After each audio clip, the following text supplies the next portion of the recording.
আসসালামু আলাইকুম। এটেন বাংলা সংবাদে সবাইকে স্বাগত জানাচ্ছি আমি অনামিকা হাসান পুনম। শুরুতেই সংবাদ শিরোনাম। আন্তর্জাতিক মানদণ্ড মেনে হচ্ছে জুলাই গণহত্যার বিচার, জানালেন চিফ প্রসিকিউটরের পরামর্শক। ভারত হাসিনাকে ফেরত না পাঠালে আন্তর্জাতিক কোর্টে যাবার ঘোষণা। ভারতীয় আগ্রাসনের বিরুদ্ধে ঢাকা থেকে আখাউড়া সীমান্ত পর্যন্ত বিএনপির ৩ সংগঠনের লং মার্চ। দিল্লির কাছে আত্মসমর্পণ না করার অঙ্গীকার নেতাদের। ভুয়া মুক্তিযোদ্ধারা দোষ স্বীকার করলে ক্ষমা, না হলে কঠোর শাস্তি, জানালেন মুক্তিযুদ্ধ বিষয়ক উপদেষ্টা। ভাতাপ্রাপ্ত মুক্তিযোদ্ধা 2,08,050 জন। শিক্ষা, প্রযুক্তি ও অর্থনৈতিকভাবে পার্বত্য অঞ্চলকে এগিয়ে নেওয়ার আহ্বান প্রধান উপদেষ্টার। খেলাধুলায় পাহাড়ি মেয়েদের দক্ষতার প্রশংসা। এবং 15 ডিসেম্বর থেকে এমআরপি পাসপোর্ট পাবেন প্রবাসীরা, জানালেন উপদেষ্টা আসিফ নজরুল। ইউরোপের বাজারে দক্ষ জনশক্তি পাঠাতে আন্তর্জাতিক প্রশিক্ষণ প্রকল্পের উদ্বোধন। শুনছিলেন সংবাদ শিরোনাম, এবারে বিস্তারিত।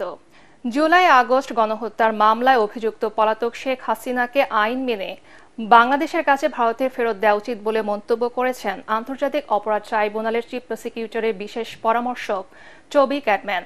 ট্রাইব্যুনাল প্রসিকিউশন টিমের সাথে বৈঠক শেষে ব্রিফিংয়ে তিনি বলেন, জুলাই আগস্ট গণহত্যার বিচারে আন্তর্জাতিক মানদণ্ড অনুসরণ করা হচ্ছে। এ সময় চিফ প্রসিকিউটর তাজুল ইসলাম বলেন, ভারত শেখ হাসিনাকে ফেরত না দিলে আন্তর্জাতিক অপরাধ আদালতের সহযোগিতা নেওয়া হবে। ইমদাদুল্লাহ বাবুর রিপোর্ট। নিয়োগ পাওয়ার পর বুধবার প্রথম আন্তর্জাতিক অপরাধ ট্রাইব্যুনালে আসেন প্রসিকিউশন দলের পরামর্শক ব্রিটিশ আইনজীবী টবি ক্যাডম্যান। ট্রাইব্যুনালে এসে তিনি বৈঠক করেন তদন্ত সংস্থা ও প্রসিকিউশন টিমের সাথে। পরে সাংবাদিকদের ক্যাডম্যান বলেন, জুলাই আগস্ট গণহত্যার বিচারে আন্তর্জাতিক মানদণ্ড অনুসরণে পূর্ণ সহযোগিতা করবেন তিনি। This process is going to require the full assistance and support of the international community. Politically and legally, that process will be continued, and I will do whatever I can to support this office to ensure that these trials meet the highest international standards. Sheikh হাসিনাকে ফেরত দেয়া প্রসঙ্গে British এই আইনজীবী বলেন, ভারত আইন অনুযায়ী সাবেক এই প্রধানমন্ত্রীকে ফেরত পাঠাতে পারে, আর না দিলে শেখ হাসিনার অনুপস্থিতিতেই মামলার বিচার কাজ চলার সুযোগ রয়েছে। We would hope, and certainly we would make a call to India as a democratic state, that they respect the rule of law and they respect a lawful and proper request for her extradition when an extradition request is made. If extradition is refused, we will have to then look upon whether she is tried in her absence or whether in fact we look to the International Criminal Court to provide assistance. এ সময় আন্তর্জাতিক অপরাধ ট্রাইব্যুনালের chief prosecutor Tajul Islam বলেন, গণহত্যার বিচারে আসামি পক্ষ চাইলে বার কাউন্সিলের অনুমতি সাপেক্ষে বিদেশি পরামর্শক নিয়োগ দিতে পারে। আমাদের আইনে আমরা সেটাও করেছি যে ডিফেন্সের পক্ষ থেকেও তারা যদি এই ধরনের কনসালটেন্ট নিয়োগ করতে চান, তাদের পক্ষে অ্যাডভাইস গ্রহণ করার জন্য সেটাও তারা করতে পারবেন, কিন্তু তারা কোর্ট রুমে লয়ার হিসাবে সরাসরি করতে হলে বার কাউন্সিলের পারমিশন ছাড়া করতে পারবেন না। 10 বছর আগে ৭১-এর মানবতা বিরোধী অপরাধে যখন জামায়াত নেতাদের বিচার শুরু হয়, তখন টবি ক্যাডম্যানকে আইনজীবী হিসেবে নিয়োগ করেছিল জামায়াত, কিন্তু সে সময় তাকে আইনজীবী হিসেবে কাজ করার অনুমোদন দেয়নি শেখ হাসিনার সরকার। তবে 5 আগস্টের পরিবর্তিত পরিস্থিতিতে সেই টবি ক্যাডম্যানই এখন জুলাই আগস্ট গণহত্যার প্রসিকিউশন টিমের পরামর্শক। বর্তমানে এই ট্রাইব্যুনালে 4টি মামলায় সাবেক আওয়ামী লীগ সরকারের মন্ত্রী, এমপি ও প্রশাসন এবং পুলিশের কর্মকর্তা সহ শতাধিক ব্যক্তির বিচার কাজ চলছে। ইমদাদুল্লাহ বাবু, এটিএন বাংলা, ঢাকা। ভারতের আগরতলায় বাংলাদেশের সহকারী হাইকমিশনে হামলা ও জাতীয় পতাকার অবমাননার প্রতিবাদে আগরতলা অভিমুখে লং মার্চ করেছে বিএনপির 3 অঙ্গ সংগঠন। যাত্রাপথে ভৈরব হয়ে ব্রাহ্মণবাড়িয়ার আখাউড়া স্থলবন্দরে গিয়ে সমাবেশের মধ্য দিয়ে শেষ হয় এই লং মার্চ। এর আগে সকালে নয়াপল্টনে বিএনপির কেন্দ্রীয় কার্যালয়ের সামনে সংক্ষিপ্ত সমাবেশে দলের সিনিয়র যুগ্ম মহাসচিব রুহুল কবির রিজভীর বক্তব্য শেষে যাত্রা শুরু করে লং মার্চ। ব্রাহ্মণবাড়িয়া প্রতিনিধি ইসাক সুমনকে সাথে নিয়ে রিপোর্ট করছেন মাছারুল হক মুহাজির।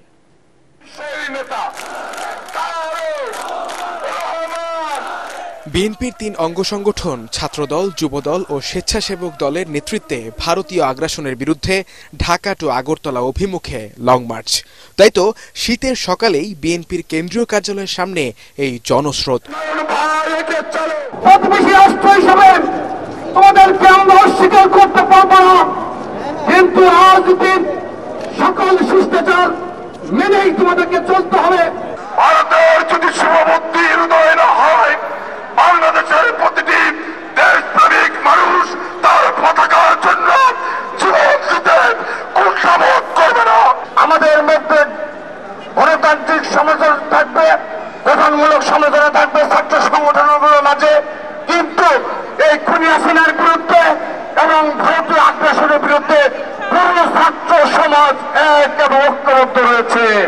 দলের তরুণ কর্মীদের উজ্জীবিত করতে সকাল থেকে উপস্থিত ছিলেন বিএনপির সিনিয়র যুগ্ম মহাসচিব রুহুল কবির রিজভী। সমালোচনা করেন জয় বাংলা স্লোগান নিয়ে। জয় বাংলা বললে তো আমাকে মমতার জয় বড় হবে, বাংলাদেশের তো জয় না। আর বাংলাদেশ জিন্দাবাদ, আমার বড়চিত্র, আমার আম গাছ, আমার কাঁঠাল গাছ, আমার শীতলক্ষা, আমার ধলেশ্বরী। সংক্ষিপ্ত সমাবেশের পর শুরু হয় লং মার্চের যাত্রা। সহস্রাধিক গাড়ির এই বহর ছুটে চলছে আখাউড়া সীমান্তের উদ্দেশ্যে।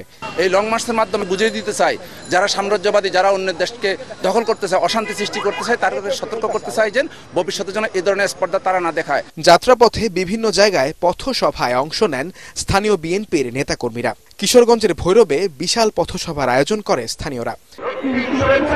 আগরতলা অভিমুখে লং মার্চ পৌঁছায় বিকেলে। স্থলবন্দরের মাঠে প্রতিবাদ সমাবেশে বক্তারা বলেন, ভারতকে প্রভু হিসেবে আর দেখতে চায় না এদেশের জনগণ। বিগত 15 বছর শেখ হাসিনা সরকারকে আপনারা আশ্রয় দিয়েছেন, প্রশ্রয় দিয়েছেন, এখনো এই ফ্যাসিস্ট হাসিনা আপনাদের দেশে অবস্থান করছে। আমরা অবিলম্বে শেখ হাসিনাকে বিচারের আওতায় আনার জন্য তত্ত্বাবধায়ক সরকারকে আহ্বান জানাচ্ছি। 3 সংগঠনের এই কর্মসূচিতে নারায়ণগঞ্জ, নরসিংদী সহ অন্যান্য জেলার নেতাকর্মীরাও অংশ নেন। ছাত্রদল, যুবদল ও স্বেচ্ছাসেবক দলের ঢাকা টু আগরতলা লং মার্চের যাত্রাপথে রাস্তার পাশে দাঁড়িয়ে এভাবেই অভিবাদন জানাচ্ছে বিএনপির সমর্থকরা। তাদের দাবি, ভারতীয় আগ্রাসনের বিরুদ্ধে দলটির যে অবস্থান, তাতে আর পেছনে ফেরার কোনো সুযোগ নেই। প্রতিবেশী দেশ হিসাবে ভারতের সাথে এখন সম্পর্ক হবে শুধুই ন্যায্যতার, এমনটাই প্রত্যাশা সবার। রূপগঞ্জের তারাবো বিশ্বরোড থেকে মাসারুল হক মুহাজির, এটিএন বাংলা, নারায়ণগঞ্জ। ভারতীয় আগ্রাসনের প্রতিবাদে অবসরপ্রাপ্ত পুলিশ অফিসার কল্যাণ সমিতির সদস্যরা রাজধানীতে পদযাত্রা কর্মসূচি পালন করেছে। বেলা 11:30টার দিকে রাজারবাগের পুলিশ অফিসার্স কোয়ার্টারের সামনে থেকে এই পদযাত্রা শুরু হয়। পদযাত্রাটি রাজধানীর শান্তিনগর, কাকরাইল ও সেগুনবাগিচা হয়ে জাতীয় প্রেস ক্লাবের সামনে গিয়ে শেষ হয়। পরে সেখানে সংক্ষিপ্ত সমাবেশে বক্তব্য রাখেন অবসরপ্রাপ্ত পুলিশ কর্মকর্তারা। সমাবেশ শেষে পররাষ্ট্র মন্ত্রণালয়ে প্রতিবাদ লিপি দেন তারা।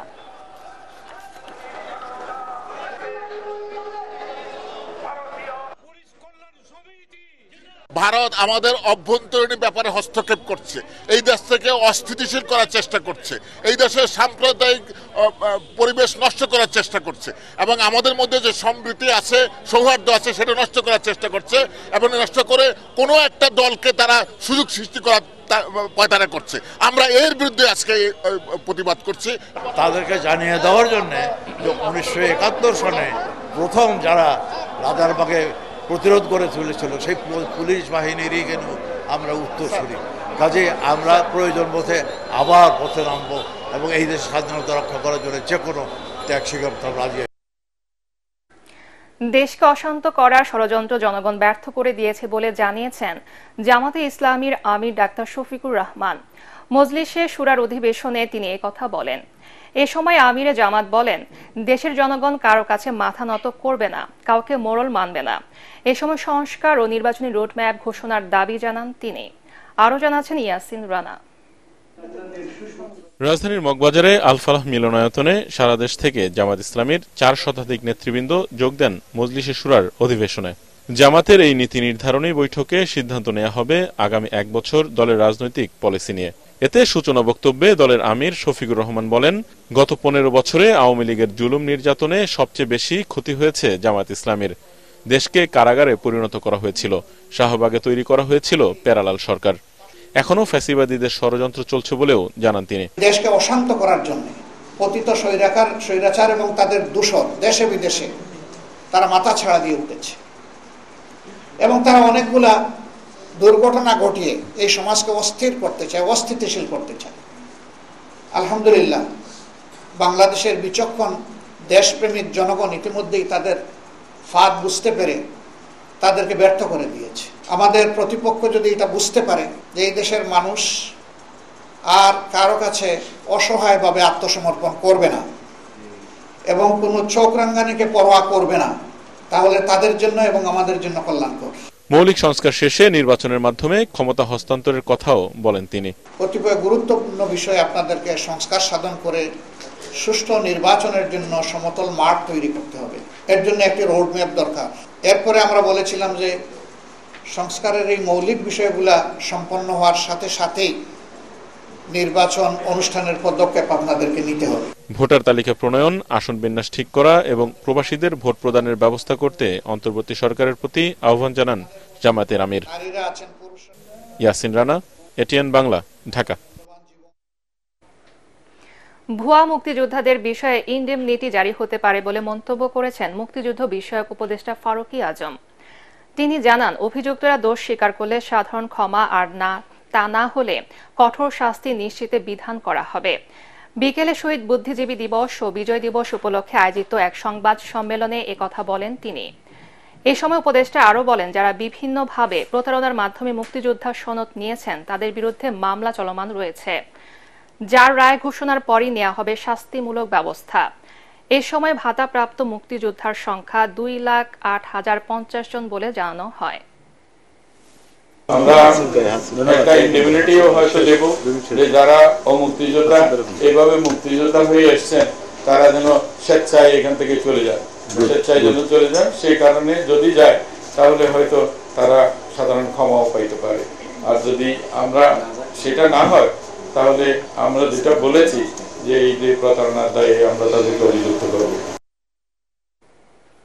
চট্টগ্রামে 10 ট্রাক অস্ত্র চোরাচালানের ঘটনায় করা মামলায় সাবেক স্বরাষ্ট্র প্রতিমন্ত্রী লুৎফুজ্জামান বাবরের খালাস চেয়ে হাইকোর্টে আবেদনের যুক্তিতর্ক উপস্থাপন শেষ হয়েছে।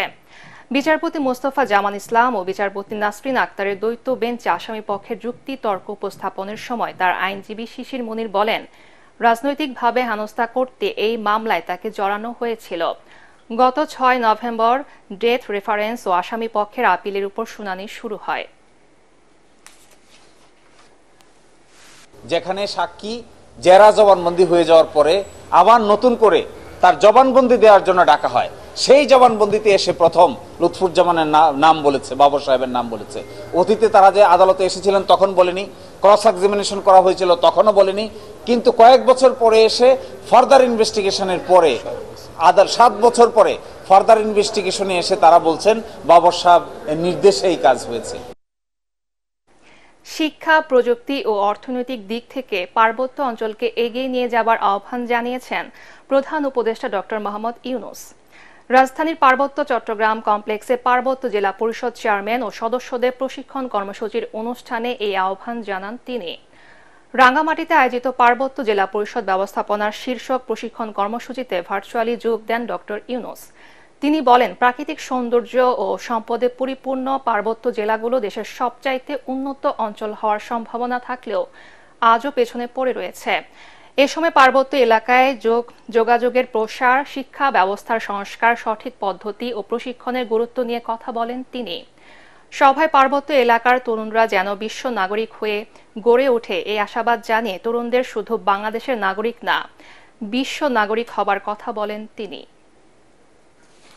এটা একটা অত্যন্ত চমৎকার একটা এলাকা, শুধু দৃশ্যের জন্য না, সৌন্দর্যের জন্য না, সৌন্দর্যের জন্য এটা বাংলাদেশের সবচেয়ে বড় সুন্দর এলাকা।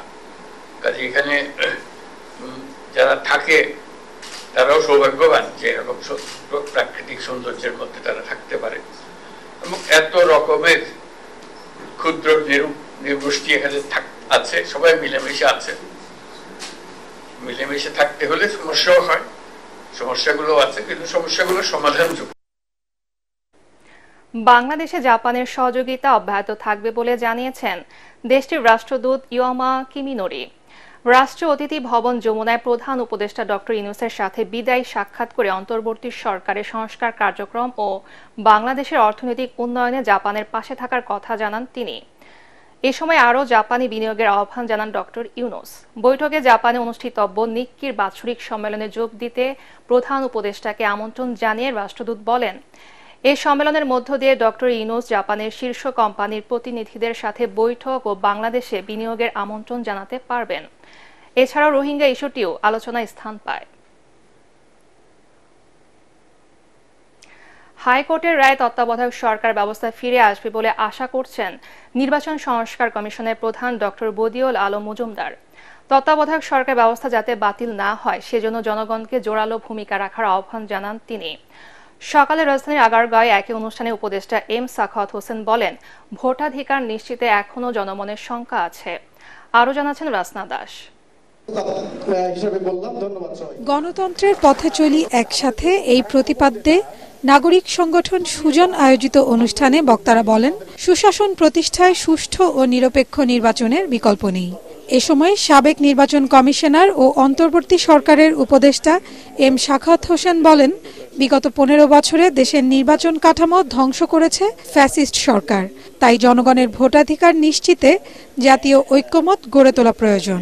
আরএমজি সেক্টরে, কারণ এটাই একটা ঈর্ষণীয় ছিল। এখন এটা যেহেতু একটা সরকার পতিত হয়েছে, তারাও এর সাথে জড়িত হয়ে, তাদের বন্ধু রাষ্ট্রের সাথে জড়িত হয়ে কিছু সমস্যা তৈরি করছে, কিছু সমস্যা আমাদের ওয়ার্কাররা না বুঝে না শুনে করছে। অনুষ্ঠানে নির্বাচন সংস্কার কমিশনের প্রধান ডক্টর বদিউল আলম মজুমদার বলেন, চলমান সংস্কার নিয়ে সচেতনতা ও জনমত তৈরি করতে হবে। তত্ত্বাবধায়ক সরকার ব্যবস্থা ফিরিয়ে আনতে সোচ্চার হতে হবে জনগণকে। তত্ত্বাবধায়ক সরকার ব্যবস্থাটা আবার যাতে বাতিল না হয় তার জন্য আমাদের কি করতে হবে? আমাদেরকে ওয়াচডগের ভূমিকা পালন করতে হবে। নেভার এভার এগেইন, আবার যেন না হয়। আমরা আশাবাদী হইতে চাই, কিন্তু পাহারাদারদের ভূমিকা পালন করতে হবে। গণতন্ত্র হলো পাহারাদারিত্বের একটা কাঠামো। তিনি বলেন, সুষ্ঠু ও অবাধ নিরপেক্ষ নির্বাচন করতে সবার আগে প্রয়োজন প্রভাবমুক্ত স্বাধীন নির্বাচন কমিশন। একজনের নাগরিকদের মধ্যে রাসনা দাস, এটিএন বাংলা, ঢাকা। আগামী 15 ডিসেম্বর থেকে প্রবাসীরা এমআরপি পাসপোর্ট পাবেন বলে জানিয়েছেন প্রবাসী কল্যাণ মন্ত্রণালয়ের উপদেষ্টা ডক্টর আসিফ নজরুল। সামাজিক যোগাযোগ মাধ্যমে এক বার্তায় তিনি জানান, প্রথম পর্যায়ে সৌদি আরব ও মালয়েশিয়ার প্রবাসীরা এই সুযোগ পাবেন। অন্যদিকে ইউরোপের বাজারে দক্ষ জনশক্তি পাঠাতে আন্তর্জাতিক প্রশিক্ষণ প্রকল্পের চুক্তি স্বাক্ষর অনুষ্ঠানে আসিফ নজরুল জানান, নিরাপদ বৈদেশিক কর্মসংস্থান তৈরি করতে অন্তর্বর্তী সরকার বদ্ধপরিকর। কামরুজ্জামান রাজীবের রিপোর্ট। আগামী 15 ডিসেম্বর থেকে মেশিন রিডেবল পাসপোর্ট পাবেন প্রবাসী বাংলাদেশিরা। আবেদনকারীরা আগামী 3 থেকে 4 সপ্তাহের মধ্যে সবাই এই পাসপোর্ট পাবেন। নিজ ভেরিফাইড ফেসবুক অ্যাকাউন্ট থেকে ভিডিও বার্তায় প্রবাসী কল্যাণ উপদেষ্টা আসিফ নজরুল জানান, ফ্যাসিস্ট সরকারের আমলে নিয়ম বহির্ভূতভাবে পাসপোর্ট ছাপানোর কাজ দেয়ায় জটিলতা তৈরি হয়, যা দ্রুত নিরসন হবে। সৌদি আরব ও মালয়েশিয়া প্রবাসীদের পর অগ্রাধিকার ভিত্তিতে পাসপোর্ট দেওয়া হবে। 3 থেকে 4 সপ্তাহের মধ্যেই সব সমস্যার সমাধান হবে বলে জানান প্রবাসী কল্যাণ উপদেষ্টা। 15 ডিসেম্বর থেকে আপনারা এমআইপি পাসপোর্ট পাওয়া শুরু করবেন এবং পরবর্তী 3 সপ্তাহ থেকে 4 সপ্তাহের মধ্যে প্রত্যেকে যারা আবেদন করেছেন এমআইপি পাসপোর্ট পেয়ে যাবেন। তো প্রথম প্রায়োরিটি দেওয়া হচ্ছে সৌদি আরবে এবং মালয়েশিয়াতে আমাদের যে ভাই বোনরা আছেন ওনাদেরকে। এরপর আপনারা যেই সমস্ত কান্ট্রিতে ডিমান্ড বেশি তাদের ক্ষেত্রে একটু প্রায়োরিটি দিয়ে এই সমস্যাটা 3 থেকে 4 সপ্তাহের মধ্যে সমাধান করা হবে। অন্যদিকে রাজধানীর একটি হোটেলের চুক্তি স্বাক্ষর অনুষ্ঠানে আসিফ নজরুল বলেন, যথাযথ প্রশিক্ষণের মাধ্যমে ইউরোপে নিরাপদ কর্মসংস্থান সৃষ্টি করতে চায় অন্তর্বর্তী সরকার। অদক্ষ শ্রমিকদের নানা ঝুঁকি থাকে, তাই ইউরোপীয় ইউনিয়নের চাহিদা অনুযায়ী দক্ষ জনশক্তি গড়ে তোলা হবে বলেও জানান তিনি। ইউরোপিয়ান দেশগুলোর ডিমান্ড হচ্ছে স্কিলড ওয়ার্কফোর্সেস। ওনারা যখন ওখানে যাবে that would be a safe migration এবং that would be a very much what should I say মানে beneficial for their well being as well. তারা ভালো থাকবে ওখানে, তারা ঠকবে না, তারা উপযুক্ত পেমেন্ট পাবে, রেনুমারেশন পাবে।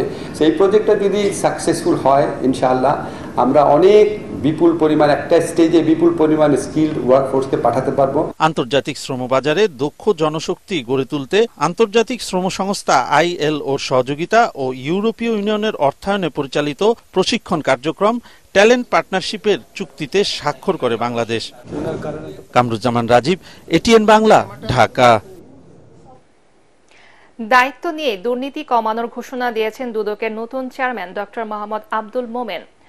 অঙ্গীকার করলে নিরপেক্ষভাবে কাজ করার, রাজনৈতিক পরিচয়ে কাউকে হয়রানি করা হবে না বলেও জানান তিনি। 1 সপ্তাহের মধ্যে সম্পদ বিতরণী জমা দেবেন দুদক চেয়ারম্যান ও 2 কমিশনার।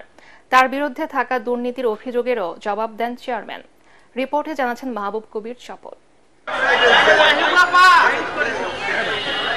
42 দিন পর নতুন চেয়ারম্যান ও কমিশনার পেল দুর্নীতি দমন কমিশন। বুধবার বিকেল 3:30টার দিকে দুদক কার্যালয়ে আসেন নতুন চেয়ারম্যান ডক্টর আব্দুল মোমেন ও কমিশনার মিয়া মোহাম্মদ আলী আকবর আজিজি।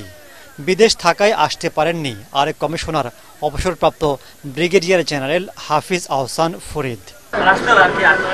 দায়িত্ব নিয়ে প্রথম দিনেই ঊর্ধ্বতন কর্মকর্তাদের সাথে 1.5 ঘন্টার বেশি সময় বৈঠক করেন চেয়ারম্যান ও কমিশনার। পরে সাংবাদিকদের জানান তাদের পরিকল্পনার কথা। আমরা যদি এই দুর্নীতিকে কার্ভ করতে পারি, আমরা যদি কমিয়ে নিয়ে আসতে পারি, তাহলে বৈষম্য ক্রমাগত কমতে থাকবে। কোনো রাজনৈতিক কিংবা অন্য কোনো মতাদর্শে প্রভাবিত হয়ে আমরা কাজ না করি, সেটি আমরা লক্ষ্য রাখবো। দুদক নিয়েও অনেক প্রশ্ন বাজারে আছে যে দুদক নিজে কতটা দুর্নীতিমুক্ত। দুদক এই সমাজেরই একটি অংশ। কাজে সমাজ যদি দুর্নীতিগ্রস্ত হয়, দুদকও খানিকটা দুর্নীতিগ্রস্ত হতেও পারে। তো সেক্ষেত্রে আমরা চেষ্টা করব যাতে আমরা এই ক্লিনজিংটাও করতে পারি। 2006 সালে বিমানের এমডি থাকার সময় আব্দুল মোমেনের বিরুদ্ধে শত শত কোটি টাকা দুর্নীতির অভিযোগ ওঠে। তিনি এখন দুদক চেয়ারম্যান। সেই অভিযোগের জবাব দেন আব্দুল মোমেন। সেই অভিযোগগুলি দুদকে এসছে 2009 সালে। 9 থেকে 22 পর্যন্ত এর উপরে বহু তদন্ত হয়েছে। তদন্ত হয়ে 23 সালে দুদক থেকে এই অভিযোগগুলি যে প্রমাণিত হয়নি, সেই প্রত্যয়ন দুদকই করেছে। আপনার যদি তারপরেও কোনো সন্দেহ থাকে, অভিযোগগুলি তো আপনাদের হাতেই আছে। যদি ভাইরাল হয়ে থাকে, আপনারা কেন তদন্ত করছেন না? এ সময় নতুন কমিশনার মিয়া মোহাম্মদ আলী আকবর আজিজি জানান, দুদকের কালো মেঘ কেটে গেছে। এখন ছোট বড় সব দুর্নীতির বিরুদ্ধে ব্যবস্থা নেবেন তারা। দুদকের সামনে মেঘ ছিল, এটা আপনারা জানেন। এটা আমার মুখে এটা আর বলানোর প্রয়োজন নেই, এটা সকলেই আমরা জানি।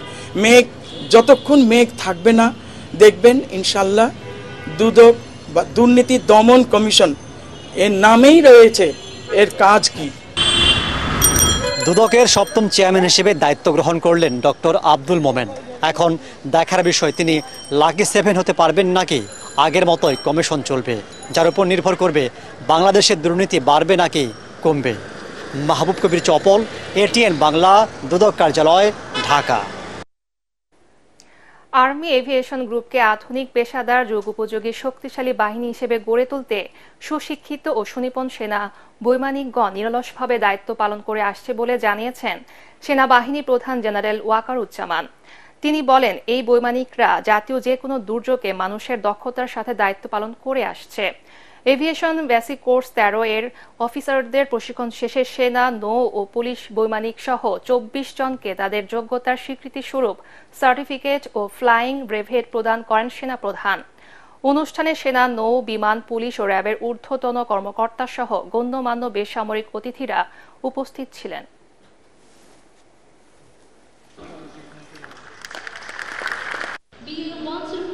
We are very proud of this aviation, and I can see a lot of our ex-aviators sitting. I'm very proud. You see why the aviation is standing, just because of you. You train them very hard. You work day and night. That is why today the aviation is standing where it is standing now.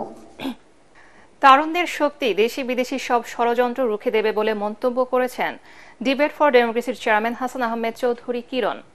Mymensingh town হলে wisdom international school and কলেজের বার্ষিক বিতর্ক প্রতিযোগিতায় প্রধান অতিথির বক্তব্যে একথা বলেন তিনি। 5 আগস্ট ফ্যাসিবাদী সরকারের পতন হলেও গণতান্ত্রিক মুক্তির আন্দোলন এখনো শেষ হয়নি বলে অভিমত তার। ময়মনসিংহ থেকে মিজান শাহজাহানের রিপোর্ট, ছবি তুলেছেন ইমদাদুল হক। ঢাকা শহরের নামিদামি শিক্ষা প্রতিষ্ঠানের সাথে বিতর্ক প্রতিযোগিতায় পাল্লা দেওয়ার যোগ্যতা যে মফস্বলের শিক্ষার্থীরা অর্জন করতে পেরেছে এর উজ্জ্বল উদাহরণ Mymensingh wisdom international school and কলেজের খুদে বিতার্কিকরা। ইংরেজি ভাষায় তাদের যুক্তি পাল্টা যুক্তিতে প্রাণবন্ত হয়ে ওঠে town hall মিলনায়তন। Democracy is government for the people. That means all the people, right? If it is, then please look at our neighbor country, India. And a democracy is not for the rights of minorities and marginalized groups, fostering unity and inclusivity. The developing countries are still developing and aren't developed yet. Democracy ensures justice by distributing power across institutions and preventing its concentration in a single individual or group. Afif আজাহারের সভাপতিত্বে grand final বিতর্ক প্রতিযোগিতায় প্রধান অতিথি ছিলেন হাসান আহমেদ চৌধুরী কিরণ। বিতর্কের মূল্যায়ন পর্বে তিনি বলেন, তরুণরা রুখে দাঁড়ালে আর কখনোই ফেসিবাদীর কবলে পড়বে না বাংলাদেশ। তরুণরাই কিন্তু আজকে রুখে দিয়েছে। আমি মনে করি আজকে এই যে বার্ষিক বিতর্ক প্রতিযোগিতা হলো উইজডম ইন্টারন্যাশনাল স্কুল অ্যান্ড কলেজে, আজকের এখানে যে তরুণরা রয়েছে, যে অভিভাবকরা রয়েছে, ময়মনসিংহবাসী রয়েছে, সমগ্র বাংলাদেশ রয়েছে, 18 কোটি মানুষ রয়েছে, এই তরুণদের নেতৃত্বেই এই বাংলাদেশের স্বৈরাচারকে যদি আবারও কোনো রকম ভাবে বাংলাদেশ স্বৈরাচার তাদের অপচেষ্টা করবার চেষ্টা করে, এই তরুণরাই তাকে রুখে দিবে। এটিএন বাংলার পরিচালক বার্তা হাসান আহমেদ চৌধুরী কিরণ বলেন, গণতন্ত্র পুনরুদ্ধারের আন্দোলন এখনো থেমে যায়নি। আমরা চাই না বাংলাদেশে একটা বিনা ভোটের মাধ্যমে কোনো নির্বাচন হোক। যারা বিনা ভোটে নির্বাচন করেছে, দিনের ভোট রাতে করেছে, যারা আমি আর দামে নির্বাচন করেছে, সেই ধরনের নির্বাচন যাতে বাংলাদেশে না হয়। বাংলাদেশে যাতে গণতন্ত্র চর্চা হয়, বাংলাদেশে যাতে অধিক গণতন্ত্র চর্চা হয়, বাংলাদেশে যাতে প্রত্যেকটি মানুষের যে অধিকার, ন্যায্য অধিকার, সেই ন্যায্য অধিকার সে যাতে ফিরে পায়, সেটি কিন্তু আমি এখানে আশা করছি। বিচারকদের রায়ে বিতর্কে বালকদের হারিয়ে বিজয়ী হয় বালিকারা। পরে অতিথিরা বিজয়ী ও পরাজিত দলের হাতে তুলে দেন চ্যাম্পিয়ন ও runner up trophy. Mizan Shahjahan, ATN Bangla, Mymensingh. Myanmar সীমান্তে অস্থিরতার কারণে টেকনাফ সেন্ট মার্টিন নৌপথ সহ এবার নাফ নদীর বাংলাদেশ অংশেও সব ধরনের নৌযান চলাচল অনির্দিষ্টকালের জন্য বন্ধ ঘোষণা করেছে উপজেলা প্রশাসন। টেকনাফ উপজেলা নির্বাহী কর্মকর্তা শেখ এহসান উদ্দিন এই কথা জানিয়েছেন। তিনি আরও জানান, মিয়ানমারের বর্তমান পরিস্থিতির বিবেচনায় বাংলাদেশি জেলে সহ সব ধরনের নৌযান চলাচলকারীদের পরবর্তী নির্দেশনা না দেওয়া পর্যন্ত নাফ নদীতে নৌযান নিয়ে না নামতে সীমান্ত এলাকায় মাইকিং করা হয়েছে। এর আগে 4 ডিসেম্বর মিয়ানমারের সীমান্তবর্তী রাখাইন রাজ্যের মুংডু শহরও শতভাগ নিয়ন্ত্রণে নেয়ার পর আরাকান আর্মি নাফ নদীর মিয়ানমারের অংশে অনির্দিষ্টকালের জন্য নৌ চলাচলে নিষেধাজ্ঞা আরোপ করেছিল। এবারে আল আরাফা ইসলামী ব্যাংক অর্থ সংবাদ।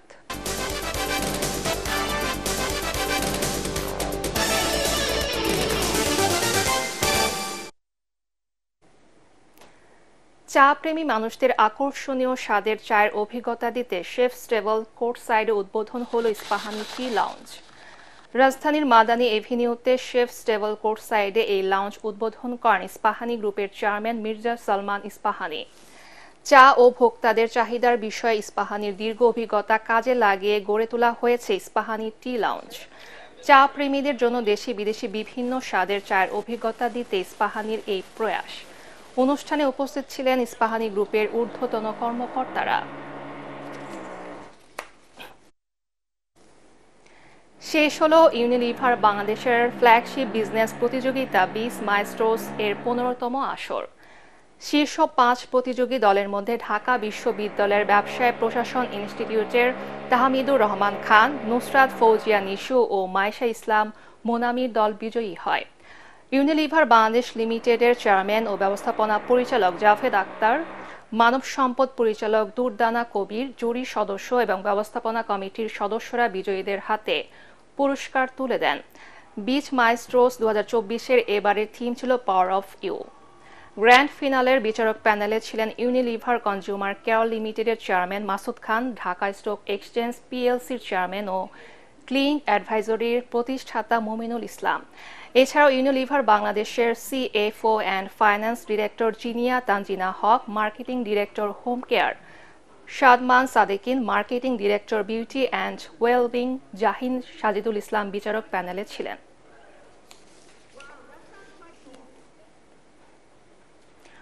অনুষ্ঠিত হলো আকিস ফুড অ্যান্ড বেভারেজ লিমিটেডের খুচরা ব্যবসায়ীদের স্ক্র্যাচ কার্ড প্রোগ্রাম স্বাধীনতা অফারের পুরস্কার বিতরণী ও মতবিনিময় সভা। রাজধানীর একটি হোটেলে আয়োজিত অনুষ্ঠানে অংশ নেন ঢাকা ও আশপাশের জোনের বিজয়ী ব্যবসায়ীরা। এই সময় আয়োজকরা জানান, এই প্রোগ্রামের আওতায় বিক্রেতারা নির্দিষ্ট পরিমাণ পণ্য কেনার বিপরীতে স্ক্র্যাচ কার্ড পান। কার্ড ঘষে তারা জিতে নেন নেপাল ভ্রমণ, deep fridge, 32 inch smart TV, smartphone সহ ক্যাশ ডিসকাউন্ট। এ সময় প্রতিষ্ঠানটির general manager Atiqur Rahman, assistant general manager Fazle Karim, deputy general manager Kazi Mufazzal Haque উপস্থিত ছিলেন।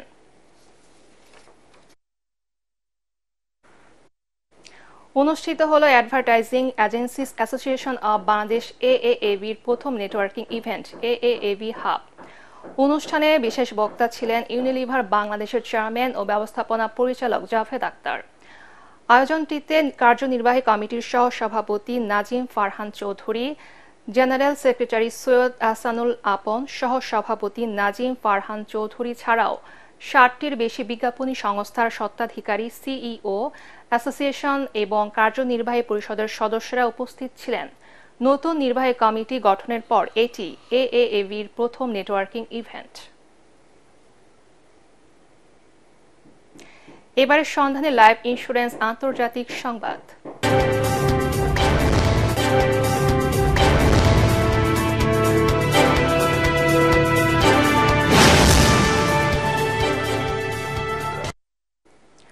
সন্ত্রাসী তৎপরতা প্রতিরোধে সিরিয়ার দক্ষিণে একটি নিয়ন্ত্রিত অঞ্চল গঠনের কথা জানিয়েছেন ইসরায়েলের প্রতিরক্ষা মন্ত্রী ইসরায়েল কাৎজ।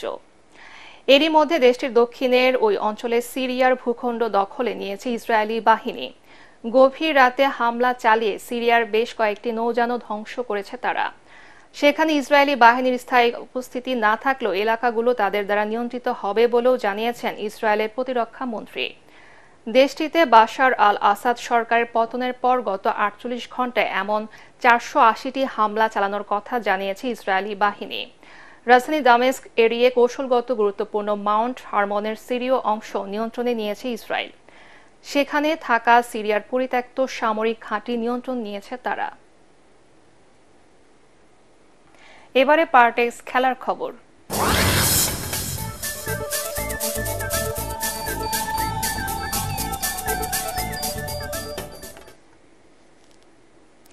শেষ বলে ছক্কা মেরে NCL T20 ক্রিকেটের উদ্বোধনী ম্যাচে জয় পেল ঢাকা বিভাগ। সিলেট আন্তর্জাতিক ক্রিকেট স্টেডিয়ামে 206 রানের টার্গেটে নেমে শেষ ওভারে জয়ের জন্য ঢাকার দরকার ছিল 12 রান। সিলেটের তোফায়েল আহমেদের করা ওভারটির প্রথম 5 ডেলিভারি থেকে 7 রান নিতে পারে ঢাকা বিভাগ। শেষ বলে জয়ের জন্য লক্ষ্য ছিল 5 রান। শুভাগত হোম দারুণ এক ছক্কা মেরে রোমাঞ্চকর জয় এনে দেন ঢাকাকে। তাতে 4 উইকেটে 207 রান তুলে 6 উইকেটে জয় পায় ঢাকা বিভাগ। এর আগে জিসান আলমের সেঞ্চুরিতে 4 উইকেটে 204 রান সংগ্রহ করেছিল সিলেট বিভাগ। অন্য ম্যাচে ঢাকা মেট্রো 31 রানে হারিয়েছে বরিশাল বিভাগকে। কক্সবাজারের সাগর পাড়ে প্রদর্শিত হলো ICC চ্যাম্পিয়ন্স ট্রফি। সকাল 9:30টায় সৈকতের লাবণী পয়েন্টের একটি সাম্পানে তোলা হয় এই ট্রফি। এরপর সকাল 11টায় অস্থায়ী মঞ্চে দর্শকদের জন্য উন্মুক্ত করে দেওয়া হয় এই ট্রফি। কক্সবাজার প্রতিনিধি মোয়াজ্জেম হোসেন শাকিলের তথ্য ও ছবি নিয়ে রিপোর্ট করছেন পরাগ আরমান। ICC চ্যাম্পিয়ন্স ট্রফিকে ঘিরে দর্শক ও সমর্থকের উৎসাহ কিংবা উন্মাদনার কমতি নেই। কেউ ট্রফির সাথে সেলফি তুলে, আবার কেউ ছবি তুলে উচ্ছ্বাস প্রকাশ করেন। ট্রফি ঘিরে যাতে কোন অপ্রীতিকর ঘটনা না ঘটে তার জন্য নিরাপত্তা জোরদার করে আইন শৃঙ্খলা রক্ষাকারী বাহিনী। দেখা সবাই অনেক ছবি তুলতেছে, আমরা অনেক ছবি তুলতেছি। বিশ্বের দীর্ঘতম সমুদ্র সৈকত কক্সবাজারে বিভিন্ন দেশ থেকে পর্যটকরা আসেন, তারাও দেখতে পেয়েছেন এই ট্রফি এখানে প্রদর্শন হলো। বাংলাদেশ ক্রিকেটের আরো অনুপ্রাণিত করবে। কক্সবাজারের ইতিহাস ঐতিহ্যের অংশ হচ্ছে সাম্পান। ICC প্রতিনিধি দলের পছন্দ অনুযায়ী প্রথমে সাম্পানে ফটো সেশন হয় ট্রফির, পরে দর্শকদের জন্য উন্মুক্ত করা হয়। ট্রফি দেখতে পেয়ে ক্রিকেট ভক্তরা উৎফুল্ল। কোনো প্রচারণা ছাড়াই এই সমুদ্রের বালির উপর যেভাবে দাঁড় করে রাখছে, আমরা কক্সবাজারবাসী ও পর্যটকরা খুবই হতাশ। আসলে আজকে সামনাসামনি দেখে আমি আসলে অত্যন্ত খুশি এবং গর্ববোধ করছি। আরো ভাবে যেন বাংলাদেশ চেষ্টা করার মাধ্যমে এই ট্রফিটা যেন আমাদের বাংলাদেশের গৌরব হিসেবে আরো আগামীতে থাকতে পারে। এর আগে মঙ্গলবার সন্ধ্যায় আইসিসি চ্যাম্পিয়ন্স ট্রফি নিয়ে প্রতিনিধি দল কক্সবাজার পৌঁছান। টুর্নামেন্টে অংশগ্রহণকারী দেশসমূহে প্রদর্শনের অংশ হিসেবে 9 ডিসেম্বর থেকে 13 ডিসেম্বর পর্যন্ত চ্যাম্পিয়ন্স ট্রফিটি থাকবে বাংলাদেশে। পরাগামান, এটিএন বাংলা। শেষ করার আগে সংবাদ শিরোনাম আরেকবার। আন্তর্জাতিক মানদণ্ড মেনে হচ্ছে জুলাই গণহত্যার বিচার, জানালেন চিফ প্রসিকিউটরের পরামর্শ। ভারত হাসিনাকে ফেরত না পাঠালে আন্তর্জাতিক কোর্টে যাবার ঘোষণা। ভারতীয় আগ্রাসনের বিরুদ্ধে ঢাকা থেকে আখাউড়া সীমান্ত পর্যন্ত বিএনপির 3 সংগঠনের লং মার্চ, দিল্লির কাছে আত্মসমর্পণ না করার অঙ্গীকার নেতাদের। ভুয়া মুক্তিযোদ্ধারা দোষ স্বীকার করলে ক্ষমা, না হলে কঠোর শাস্তি, জানালেন মুক্তিযুদ্ধ বিষয়ক উপদেষ্টা। ভাতাপ্রাপ্ত মুক্তিযোদ্ধা 2,08,050 জন। শিক্ষা, প্রযুক্তি ও অর্থনৈতিকভাবে পার্বত্য অঞ্চলকে এগিয়ে নেওয়ার আহ্বান প্রধান উপদেষ্টার। খেলাধুলায় পাহাড়ি মেয়েদের দক্ষতার প্রশংসা। এবং 15 ডিসেম্বর থেকে এমআরপি পাসপোর্ট পাবেন প্রবাসীরা, জানালেন উপদেষ্টা আসিফ নজরুল। ইউরোপের বাজারে দক্ষ জনশক্তি পাঠাতে আন্তর্জাতিক প্রশিক্ষণ প্রকল্পের উদ্বোধন। পরবর্তী সংবাদ দেখার আমন্ত্রণ জানিয়ে এখনকার মতো শেষ করছি। এটিএন বাংলার সংবাদ ইউটিউব দেখতে ব্রাউজ করুন, youtube/ATN বাংলা নিউজ। ধন্যবাদ সবাইকে।